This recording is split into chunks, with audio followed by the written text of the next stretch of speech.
El contenido de este podcast ofrece información explícita que podría dañar la sensibilidad de quien escucha. Se recomienda discreción. Sean bienvenidos a Rigor Mortis.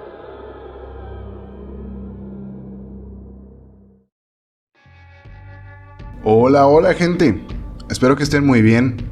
Sean bienvenidas y bienvenidos a otro martes de rigor. Vengo con toda la actitud, a pesar de que estoy un poco enfermo. Si me escuchan la voz o algo ronca, no estoy usando ningún filtro. Es que tengo infección en mi garganta. Pero con todo y eso, pues vamos a darle el episodio. Oigan, antes de empezar, ya lo saben, el episodio de esta semana, este episodio es patrocinado por los seguidores en Patreon. Si quieres tú también ser patrocinador, por favor, ve a Patreon y únete. Por 60 pesitos mensuales o $3 puedes accesar a los episodios exclusivos de Patreon. ¿Qué es esto? Bueno, los mismos episodios que se publican todos los martes se van a estar publicando los lunes, un día antes, en Patreon, pero con una edición especial, sin censura, completamente explícitos, con música pagada a artistas independientes y con efectos de sonido y dramatizaciones. Entonces, si quieres disfrutar de otra manera los episodios, te recomiendo que vayas. Créeme, no te vas a arrepentir. En otros anuncios, gente, tengo una noticia importante que darles. Como ya habrán leído en el título de este episodio y tal vez en los episodios anteriores, hubo una corrección tanto en la nomenclatura de los episodios como un título faltante en ellos. Si se ponen a verlos, ya no indica qué temporada es de cada episodio. Ya los episodios no se reinician con una temporada, sino que ya van fijos. Los episodios ya son corrientes. ¿Pero por qué? Quizás mente te estés preguntando. Bueno, ¿por qué? Porque a partir del día de hoy me quiero tomar más en serio esto. Si quiero que crezca, me tengo que dejar de mamadas. Así que, a partir del día de hoy, el podcast pasa a ser un podcast fijo. No va a haber temporadas, no va a haber periodos de descanso, a menos, claro, que la situación lo amerite, como en esta última ocasión, pero espero que ya no sea así. Esto quiere decir que ya no va a haber temporadas. Cada martes van a estar ustedes recibiendo episodio nuevo, y en Patreon cada lunes van a estar recibiendo episodio nuevo. Entonces, las temporadas se terminaron. Si extrañaban el programa, ahora va a quedarse y les va a traer episodios todas las semanas. Así que las portadas de los episodios tal vez las deje así, como para recordar que había temporadas antes, pero los títulos pues se van a quedar como van actualmente. Eso es una gran noticia para ustedes, ya que no habrá descansos para mí, pero esto mejora las cosas porque va a haber una comunidad que va a estar creciendo constantemente y además pues a ustedes los va a hacer feliz estarme escuchando cada semana. Entonces esto lo hago para todas y todos ustedes, para que ya no se desmotiven y ya no se entristezcan por cada vez que el programa entraba en descanso. Entonces ya no hay descansos, ya no va a haber descansos. Esto va completamente fijo. Todos los martes va a haber episodio público en todas las plataformas públicas: Spotify, Amazon Music, YouTube, etcétera. Y todos los lunes en Patreon va a haber episodio exclusivo que podrán escuchar un día antes y con una edición completamente para patrocinadores. A partir de hoy, así se queda. Así que, sin más anuncios por el momento, vámonos directamente al episodio. Este es el episodio número 77, aquí, en Rigor Mortis.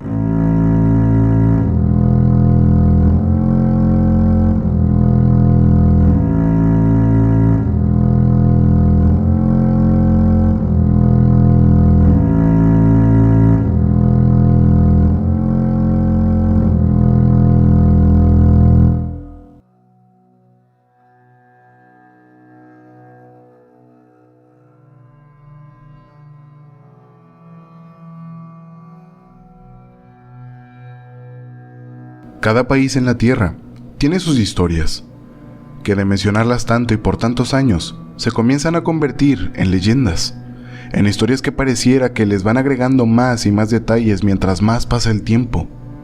Pero aunque las historias sean modificadas y el paso de boca en boca les agregue cosas que no deberían tener, siempre hay un origen, siempre existe una historia que es real, que ante todos los inventos que la gente agrega, el conocer el caso de origen suele ser más espeluznante que todos los detalles y leyendas alrededor del caso.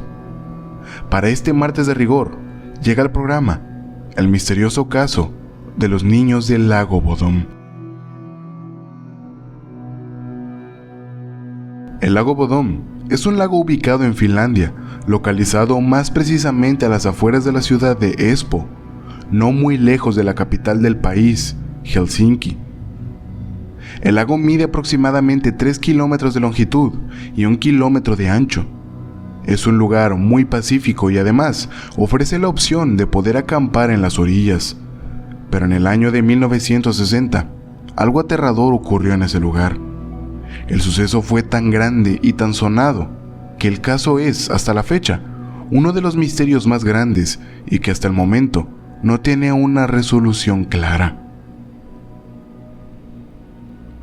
La historia del caso comienza con los protagonistas, las estudiantes de escuela de formación profesional Maila Irmeli Björklund, de 15 años, y su amiga Anja Tuulikki-Mäki, de la misma edad, quienes decidieron acompañar a sus amigos Nils Wilhelm Gustafsson, de 18 años, y Seppo Antero Boisman, de la misma edad. La cita de los 4 jóvenes era para acampar a las orillas del lago Bodom. Era el día 4 de junio de 1960. Pero los permisos para los jóvenes fueron dados con una sensación de intranquilidad, no solamente porque pudiera haber relaciones sexuales involucradas, pues es un país que tiene una excelente educación sexual, libre de todo el tabú y el morbo que, por desgracia, por lo menos en mi México mágico surrealista, se tiene por parte de la religión católica, quien rige muchos de los aspectos de la vida de los ciudadanos. El permiso que los padres le dieron a sus hijas iba acompañado con cierta incertidumbre, pero no por un abuso sexual o un embarazo no deseado, sino por una inseguridad hasta cierto punto normal en un adulto que va a dejar que su hija o hijo se vaya y duerma lejos de su hogar. Ese, sin embargo, hubiera podido ser un miedo que protegiera a los jóvenes sobre el peligro tan grande del cual fueron víctimas.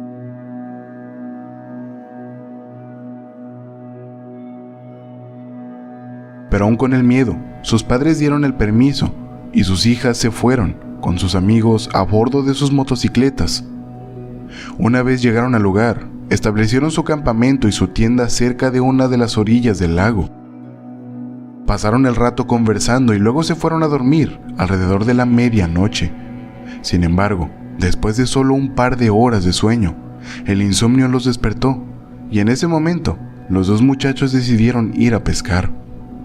Después de eso, y de no lograr sacar ni un pez del lago, todos volvieron a su tienda para al fin poder dormir.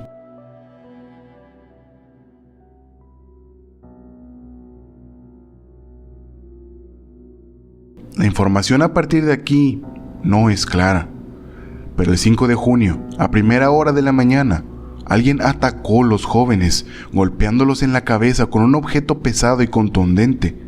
Además, Seppo y Maila fueron apuñalados, siendo la chica con quien más se ensañaron, pues su cuerpo presentaba más de 10 puñaladas. El asesino presuntamente los había apuñalado a través de la tela de la tienda. La principal causa de muerte de Seppo, Maila y Anja fue una fractura de cráneo. En el momento del ataque, Nils Gustafsson pudo huir del interior de la tienda, pero el asesino lo golpeó en la cabeza y perdió el conocimiento. Sin embargo, fue él la única persona que sobrevivió al ataque, pero no por eso salió ileso, pues también presentaba fracturas en el cráneo. Nils fue encontrado acostado sobre la carpa derrumbada, pasó varias semanas en un hospital, pero logró recuperarse. A la mañana siguiente, 2 niños que caminaban por los campamentos en una expedición de observación de aves notaron la tienda desde la distancia. No estaban lo suficientemente cerca para ver muchos detalles, pero estaba claro que la tienda había sido rasgada. Cerca de allí, pudieron ver a un hombre de cabello rubio. Parecía alejarse del campamento. Los chicos continuaron haciendo lo suyo, sin darle mucha importancia, pero más tarde esa mañana, un lugareño pasó por la carpa y estaba lo suficientemente cerca como para observar un escenario impactante. Fuera de la tienda, yacían Niels y Mayla. Estaban ensangrentados y bastante heridos. Según algunos relatos, Mayla estaba parcialmente escondida dentro de la tela de la tienda. Las autoridades encontraron a Seppo y Anja adentro. Sus cuerpos mostraban cortes de cuchillo y lesiones consistentes con haber sido golpeados. Mayla, Seppo y Anja estaban muertos. Niels fue auxiliado. Fue el único sobreviviente del espantoso suceso. Algo o alguien los había atacado esa noche. A las víctimas les faltaban sus pertenencias, incluidas sus billeteras y parte de su ropa. Parte de la ropa y zapatos pertenecientes a Niels fueron encontrados a medio kilómetro del lugar, escondidos detrás de una roca. Otras pertenencias y una chaqueta perteneciente a Seppo nunca se encontraron durante la investigación. Las motocicletas de Seppo y Niels aún estaban allí cuando llegaron las autoridades, pero faltaban las llaves.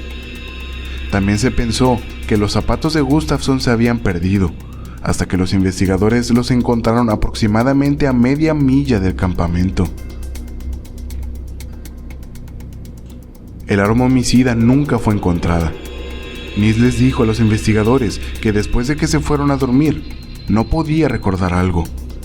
Hubo testigos oculares, pero lo que pudieron ver fue solo un movimiento en la orilla.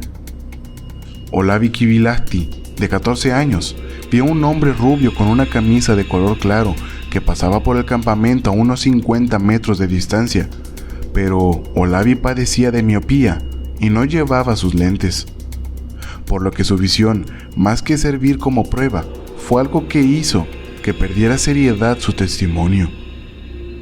La policía recibió más de 50 avisos del hombre rubio hasta fines de julio, pero ninguno de ellos resultó en un arresto. Después de que pasó un tiempo y la policía aún no tenía idea de quién había asesinado a los jóvenes, decidieron que la hipnosis sería algo que ayudara a Niels para recordar algo, y del 2 al 5 de julio de 1960, las sesiones de hipnosis se llevaron a cabo. Olavi también fue hipnotizado un par de veces, y durante la hipnosis, ambos describieron al sospechoso y se hicieron dibujos basados en las descripciones, pero ese método de investigación no condujo a nada. Niels describió a un hombre que hizo un agujero en la tienda y los golpeó con un cuchillo con un tubo de metal, mientras que la descripción de Olavi no podía dar detalles sobre el sospechoso. La descripción del asesino era la de un hombre entre los 20 y los 30 años de edad, ni joven ni viejo, con una altura de 1,70 m, complexión regular, cara redonda, mejillas rojas, cabello largo y rubio peinado hacia atrás, orejas de tamaño normal con lóbulos redondos, frente larga y arrugada, ojos grandes, aunque no se estableció el color, nariz recta, cejas muy claras de forma y población normales, labios marcados, mandíbula marcada, cuello corto, dientes blancos. No se pudo establecer si presentaba algunos faltantes. Dedos grandes y gruesos. Además, como características especiales, se mencionó por Niels que tenía algunos granitos en la frente y las mejillas. Iba vestido con una camisa a cuadros con botones negros, abotonada hasta arriba. La camisa tenía muchos colores, pero resaltaban el negro y el verde. La policía tenía un perfil, aunque dado por un joven al que habían hipnotizado. Por lo tanto, no era una descripción de fiar, puesto que una persona hipnotizada suele ser influenciada por quien lo hipnotiza. Los detalles no son claros o incluso pueden llegar a ser inventados, así que la búsqueda del asesino de Mayla, Anja y Seppo Era como buscar una aguja en un pajar. Sin embargo, en lugar de quedarse de brazos cruzados, las autoridades se pusieron en marcha y lograron encontrar a algunos sospechosos. En un primer momento, la policía buscaba a un hombre que había sido visto en la zona portando una bolsa perteneciente a las víctimas. Tenía barba negra y andaba en bicicleta. También lo habían visto saliendo del bosque con una camisa ensangrentada. Era Pauli Kusta Aluoma, un fugitivo de un campo de trabajo que tenía una coartada para pasar la noche. Había estado en Otaniemi, ahí mismo en Espoo, durante los asesinatos. Otaniemi está a 19 kilómetros del lago Bodom, que está a unos 23 minutos de viaje, por lo que no era posible que él pudiera ser el responsable. En tanto a las pertenencias de las víctimas, mencionó que las encontró en los alrededores del lago, así como la camisa ensangrentada. Las autoridades sospecharon del hombre, pero por falta de pruebas que lo vincularan a los asesinatos, quedó en libertad. A fines de 1960, Pentti Soininen, de 24 años, confesó mientras estaba en la prisión de Kuopio que asesinó a los jóvenes. Durante los asesinatos tenía 15 años y era cierto que había estado cerca del lago durante el crimen porque se había escapado de la escuela. La policía lo interrogó, pero no le dieron mucha importancia a su confesión. Soininen fue descrito como un psicópata que podía actuar de formas muy extrañas, especialmente bajo la influencia de las drogas y el alcohol. Además que tenía una larga lista de delitos a su nombre, entre ellos robos y asaltos, por lo que solo intentaba llamar la atención, probablemente para destacar entre los criminales que estaban en prisión. Soininen finalmente se suicidó ahorcándose en la estación de tren de Toijala mientras lo trasladaban a otra prisión en 1969. Carl Valdemar Grillström fue sospechoso durante mucho tiempo. Se sabía que odiaba a los campistas y, a menudo, actuaba de manera agresiva. Su apodo era Kioskman porque aparentemente tenía un kiosco. Se ahogó en el lago Bodom en 1969 y la gente decía que confesó haber asesinado a los jóvenes antes de esto. Su vecino contó que había dicho: "Fui yo quien los mató". Aparentemente, Carl había llenado y cerrado el pozo en su jardín un par de días antes de los asesinatos, y esto llevó a que su casa y su jardín fueran registrados a fondo. Sin embargo, no se encontró nada, aunque es posible que todas las pertenencias robadas las hubiera desechado, pero tampoco se pudo probar esto. Según la policía, Carl tenía una coartada para la noche, coartada que había sido confirmada por su esposa. Ella había dicho que había estado despierta toda la noche y, según ella, Carl no había salido de la casa. Sin embargo, poco antes de morir, la esposa contó que su esposo la había amenazado de muerte si decía la verdad. Uno de los sospechosos más conocidos fue Hans Assmann, nacido en Alemania, de quien también se sospecha que fue un espía de la KGB. El 6 de junio de 1960, Assmann fue llevado al hospital quirúrgico de Helsinki, donde actuó de una manera muy extraña. La gente en el hospital también notó lo descuidado que estaba Assmann. Sus uñas estaban muy sucias y su ropa estaba llena de manchas rojas. Él le mintió al personal del hospital sobre el motivo de su estado, pero dijo la verdad sobre dónde vivía, a unos 15 kilómetros del lago. También fingió estar inconsciente y se mostró agresivo y nervioso. La descripción de Assmann coincidía mucho con la descripción del sospechoso. Cuando la noticia del sospechoso llegó a él, Assmann decidió cortar su cabello.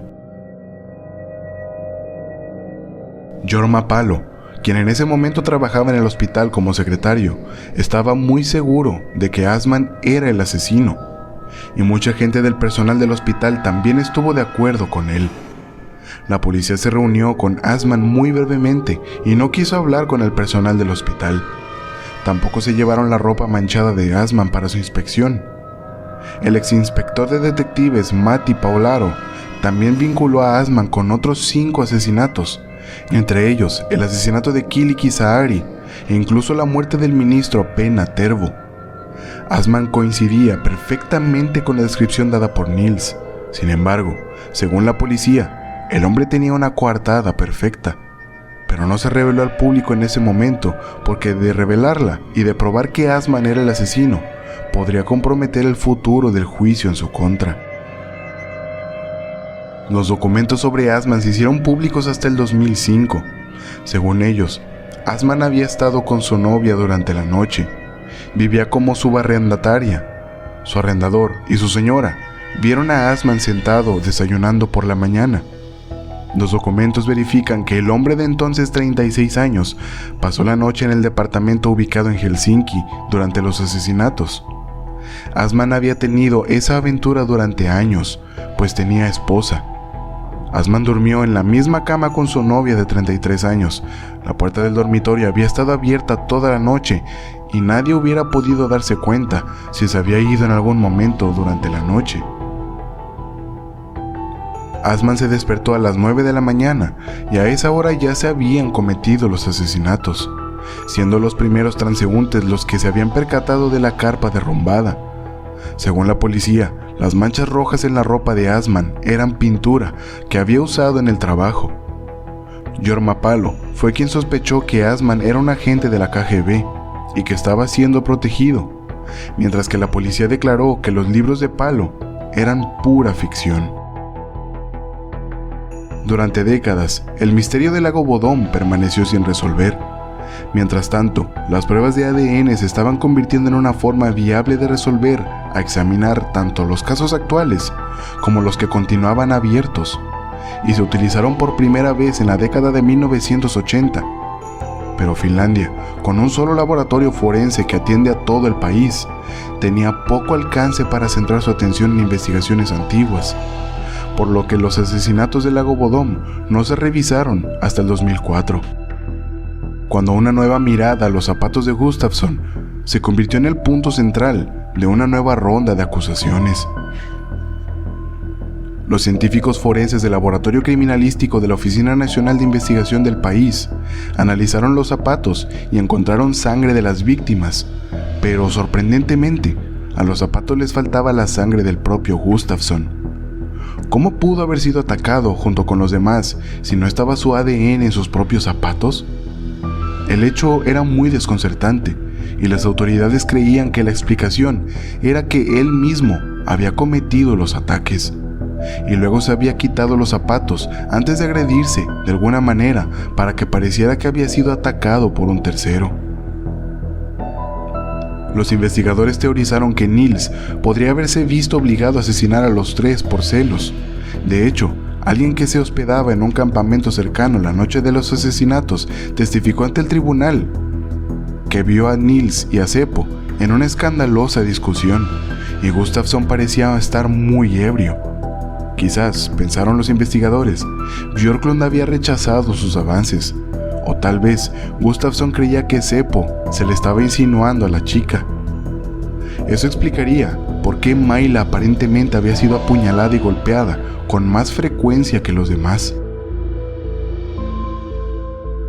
La policía planteó la hipótesis de que Gustafsson había sido exiliado de la tienda, posiblemente después de que una pelea a puñetazos con Seppo lo dejara con la mandíbula fracturada. Luego regresó furioso, según la teoría, y atravesó la tienda con un cuchillo hasta que sus amigos murieron. El fiscal de distrito de Espoo tuvo suficiente fe en la historia para presentar cargos contra Niels, con la posibilidad de cadena perpetua si fuera declarado culpable. Para protestar por su inocencia, su abogada Rita Lepiniemi argumentó que la sangre de Gustafsson había estado dentro de la tienda y que haber sido golpeado a manos de Seppo hasta el punto de romperle la mandíbula no lo habría dejado en condiciones de asesinar de una forma tan violenta a 3 personas. Lepiniemi también criticó el testimonio de la campista, que había permanecido en silencio durante 45 años, sin razón aparente, sobre la pelea que supuestamente había presenciado y que no podía recordar más detalles del evento. Gustafsson se mantuvo diciendo que no recordaba nada sobre los asesinatos desde el primer día, y eso no ha cambiado en sus declaraciones actuales, pues él piensa que sufrió daño cerebral por el ataque y eso resultó en amnesia. Durante el juicio, Un punto importante fue averiguar si los golpes en la cabeza fueron lo suficientemente fuertes como para provocarle amnesia. Los fiscales intentaron a toda costa el minimizar las lesiones que sufrió Niels y afirmaron que las exageró. Durante el juicio de 2005, un oficial de policía llamado Markku Tuominen afirmó que Niels fue sincero después de su arresto y dijo: "Lo hecho está", prediciendo tal vez que sería condenado a prisión por el delito. Pero Gustafsson rechazó eso y se apegó en gran medida a la misma historia que había estado contando durante décadas. No podía recordar nada más que ir a pescar con Boisman y que no había discusión. El tribunal finalmente encontró que no había pruebas suficientes para condenar a Niels, citando que había pasado demasiado tiempo para compilar una imagen precisa del evento, por lo que fue liberado. La investigación y el juicio atrajeron mucha atención, pero Gustafsson fue liberado en 2005. Los fiscales no se quejaron del veredicto ante la Corte de Apelaciones. Parece que desde un principio se sospechó de Niels únicamente para no dejar ni un eslabón perdido, para que hasta lo más improbable pudiera ser confirmado o excluido de toda culpa. Después de declararlo inocente sobre los cargos de asesinato, Niels dio una conferencia de prensa muy rara. Durante la misma, los periodistas fueron muy agresivos con su enfoque y señalaron las cosas ilógicas sobre sus declaraciones, pues era raro que afirmara que no recordaba nada, pero al mismo tiempo mencionó recordar que estaba seguro que no era él quien asesinó a sus amigos. Sin embargo, Gustafsson no dio más explicaciones a estas declaraciones, únicamente dijo: "Soy inocente y esto es todo". El tribunal de distrito declaró que el caso no se investigó adecuadamente. Al día de haber subido este episodio, han pasado ya 63 años desde el fatídico evento, y no parece haber respuesta que pueda resolver el misterio de los asesinatos en el lago Bodom. Algunos en Finlandia han tratado de convertir la afirmación de Niels de que no recordaba nada en una confesión inadvertida. Si no podía recordar lo que pasó, ¿cómo supo que no lo hizo? Pero esa lógica no es competencia en los tribunales. Otra pregunta es, ¿por qué los zapatos de Gustafsson fueron dejados tan lejos del campamento? Si se los quitó para dormir, ¿por qué no colocarlos cerca de la tienda? ¿Y quién era el hombre rubio que los niños vieron alejarse de lo que más tarde supieron que era una escena del crimen? Lo único claro sobre los asesinatos es que alguien logró matar a 3 personas en la orilla del lago Bodom, ya sea un hombre, una mujer, un grupo o algo con ojos rojos brillantes. No importa quién o qué hubiera sido lo que los mató, hasta la fecha no hay explicación sobre lo ocurrido, y peor aún, el responsable parece haber desaparecido. El caso, en algunas fuentes, es relacionado con la masacre en Ivalo, ocurrida también en Finlandia, en la Segunda Guerra Mundial. Esta masacre ocurrió en uno de los bosques de Ivalo, donde soldados encontraron a una avanzada de soldados alemanes cruelmente asesinados. Estos soldados presentaban signos de que algo enorme y monstruoso les había quitado la vida. Encontraron pedazos de cuerpos, encontraron una piel quitada casi por completo de un cuerpo, colgada en uno de los pinos del bosque. Se llegó a teorizar incluso que fue un críptido, una especie de bestia mítica que les había quitado la vida, una bestia llamada Surma, que únicamente encarga la muerte espeluznante a aquellos que quieran invadir tierras finlandesas de una manera violenta. Entonces, en este caso, ¿acaso fue Asman quien mató a los niños? ¿O Surma hizo de las suyas y se llevó a los niños en el lago? Es una historia que hasta la fecha no tiene ninguna explicación y ha pasado a ser uno de los casos más misteriosos en la historia de la humanidad. Y esta fue, gente, la historia de los asesinatos del lago Bodom. Si el episodio les gustó, por favor, síganme en redes sociales, donde publico las imágenes de archivo. Los links los van a encontrar en la descripción del episodio. Suscríbanse por favor a Patreon, donde podrán escuchar este y los demás episodios en una versión sin censura y completamente explícitos, con una reedición de los episodios exclusiva para miembros del programa. Si quieres ser patrocinador y apoyarme aún más de lo que ya lo haces, esa es la forma de hacerlo. Muchas gracias. Gracias, gente, por prestarme su tiempo y sus oídos. Esto fue Rigor Mortis. Yo fui Eduardo Miranda. Y ustedes son asombrosos. Hasta la semana que viene.